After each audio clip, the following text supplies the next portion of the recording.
Bismillahirrahmanirrahim. Assalamualaikum dear students. I am Dr. Rabia Koor, an assistant professor of zoology at University of Education. I am the co-trainer for the practicals of course Zoo Geography and Paleontology with Dr. Muhammad Mudassir Shahzad. And today we will study about different kinds of altered fossils.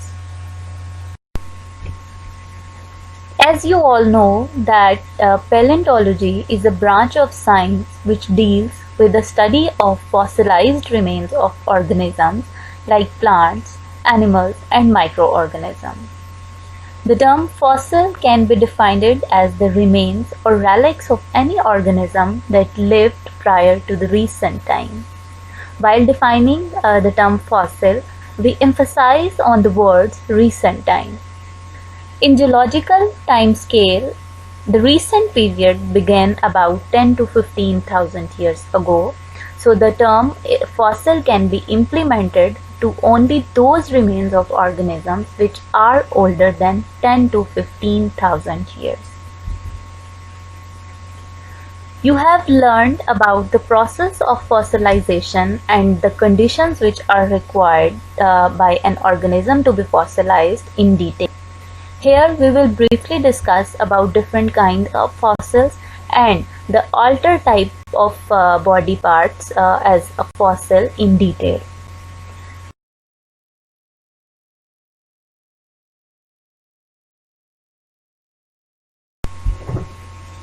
Paleontologists have found two basic types of fossils. They have found unaltered body parts as fossils where the original composition of body tissue is remain intact, and these intact body parts, they may be present as complete organism or the incomplete body parts. On the other hand, the other type of fossils are the altered body parts. These altered body parts may be of three kinds. There may be traces as the tracks, trails, coprolites, gastrolites. These are those fossils which do not contain actual body tissues, but they are the traces of organisms which were living in prehistoric time. Another type of altered body parts are the molds and casts, where usually the actual body parts are not available, but the impression of body parts are available. The third type of altered body parts are the petrified fossils, where the original tissue has been converted into rock or in any other mineral by the process of carbonization, mineralization, or the permineralization. Trace fossils are also known as ichnofossils. These are the fossil record of biological activity but not the preserved remains of organisms themselves. Trace fossils are any impression or preserved sign of activity of organism like feeding, scratching, burrowing, walking, or resting. These ichnofossils or trace fossils provides very valuable information about the daily activities of organisms which were living in the prehistoric time. Trace fossils most often were created in soft sediments and preserved only if these sediments remain undisturbed. There are following types of trace fossils. There may be footprints, their tracks, trails, coprolites, or gastrolites. Here you can see different kinds of trace fossils. You can see the fossilized footprint track of a reptile. When the footprints are found in a sequence which are followed by each other, that sequence footprints are known as tracks. In the second picture, you can see the burrows which are formed by a marine worm, and they are preserved as fossils. In the next picture, the body impression of starfish are shown, and here you can also see the trail of an ancient slug-like animal that are preserved on the surface of rock.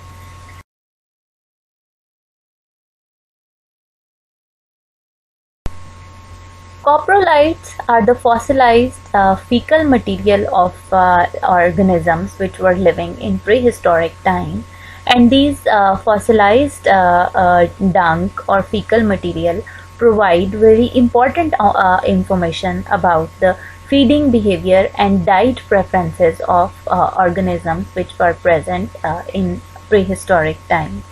Here you can see a dinosaur's coprolite. Gastroliths are another important trace fossils. These are also known as the stomach stone or the gizzard stone. These are the rounded pebbles which are held inside the gastrointestinal tract of organisms. Gastroliths in some species are retained in the muscular gizzard and used for grinding the food in those animals which lack suitable grinding teeth. In other species, these pebbles are ingested and pass through the digestive system and are frequently replaced. Gastroliths are also found associated with the rib cage of organisms which ingest them, and these also provide very important information about the feeding habits of organisms which were living in the prehistoric time. Molds and casts are another important group of ichnofossils. Mold is the 3D impression of an organism in the surrounding material. When a shell or bone or other body part of organism is buried in the sediments, and due to the activity of groundwater, the body tissue is dissolved and washed away. It leaves behind a cavity, a three-dimensional cavity. That cavity or impression is known as mold. Molds and casts, they only provide information about the external morphology of an organism.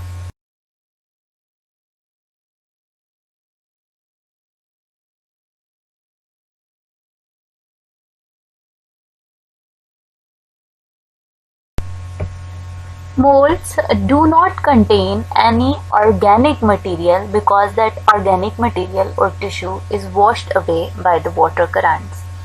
Here you can see a mold of a trilobite as well as a three-dimensional impression of a shell of a snail. If the hollow cavity or mold is filled with some mineral matter, it is known as casts. There are two kinds of casts which can be observed in nature. If the organic material is completely wiped out from the mold and the hollow cavity of mold is replaced by minerals entirely, they produces a pseudomorph. While in some cases molds retain their tissue or organic substance which is mineralized, that forms the true morph. Molds and casts are usually found in association with each other. We can say that if molds are the impressions of body into the surrounding rock or the sediments, casts are the mimics of our original body. They can represent the original body shape of organism. Here you can see the casts of some shells of mollusks from the prehistoric time. Petrified fossils and other very important type of altered body fossils.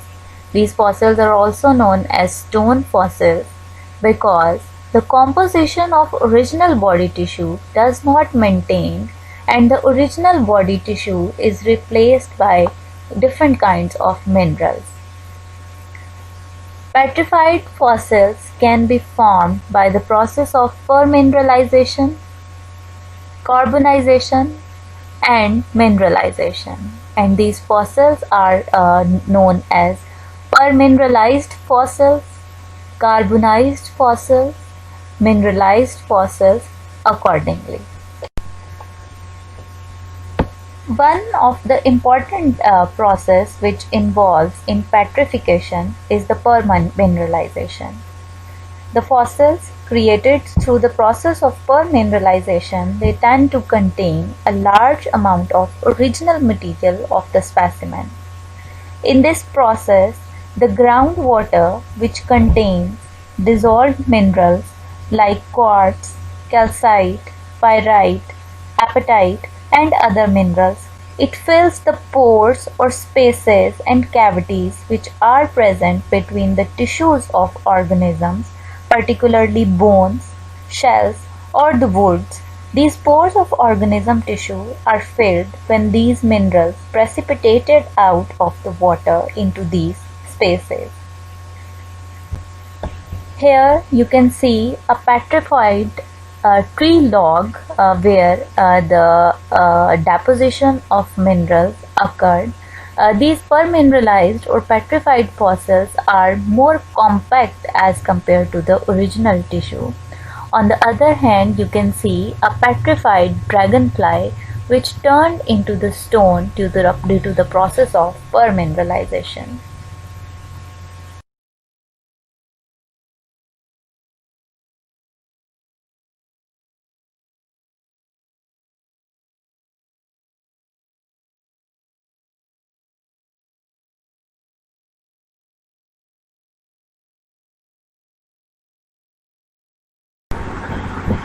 Carbonized fossils are formed by a specialized process that is known as distillation, and sometimes it is known as carbonization.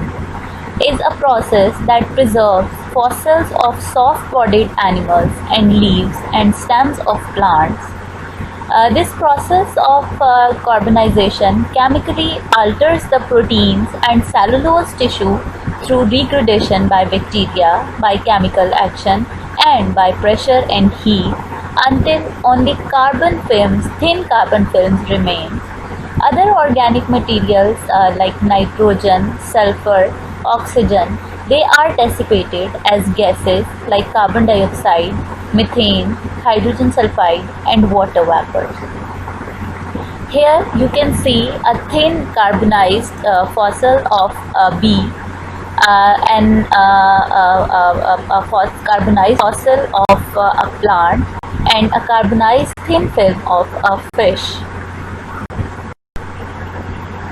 Mineralized fossils are another important type of petrified fossils, and these fossils are created by the process of replacement. In this type of preservation, circulating water first of all dissolves the organic chemicals which are found in the tissues like bones or shells and leave them light and spongy. Later on, this spongy substance is replaced by the minerals which are dissolved in water, and with the passage of time they slowly precipitates into the spaces which are generated by the dissolution of animals' tissue.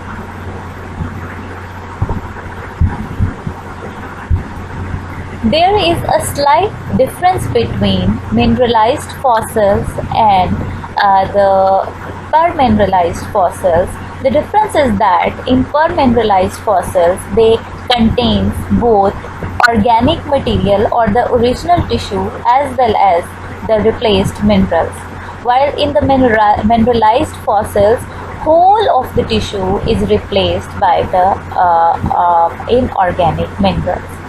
Here you can see a mineralized fossil of a molluscan shell, and on the other hand there is a mineralized fossil of a jellyfish. We can say that the mineralized fossils are the exact replicas of the original living organisms that do not have the original composition or original organic composition of that animal. Dear students, I have placed 2 links here. You can visit these links and you can explore more trace fossils or the altered fossils. You can see the 3-dimensional fossils of invertebrates as well as other trace fossils at these sites. Thank you.